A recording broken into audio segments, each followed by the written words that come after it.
Hello quilt friends, welcome back to the Laurel Wreath Sew Along. We are on week 7 and this week we are doing steps 10 through 13 in the pattern. So let's begin with step 10. You're going to begin with some coral squares. Then you are going to add some little navy folded corners to that square. You're going to trim and press and you're going to get a block that looks like that. You're going to make 12 of those. Then we're going to sew them together with some of our background pieces.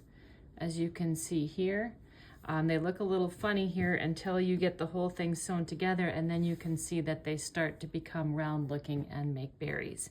So you can sew those together in any combination you want. There are 2 different prints that the pattern calls for, so you can mix them up and make them scrappy like I did there, or if you want to, you can sew them together planned like this.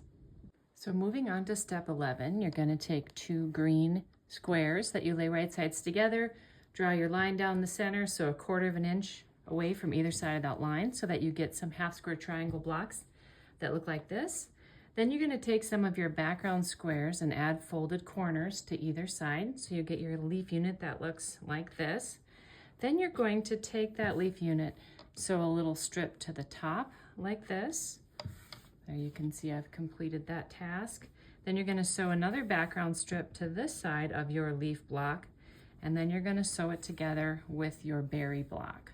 So you're going to end up with 4 units that look like this.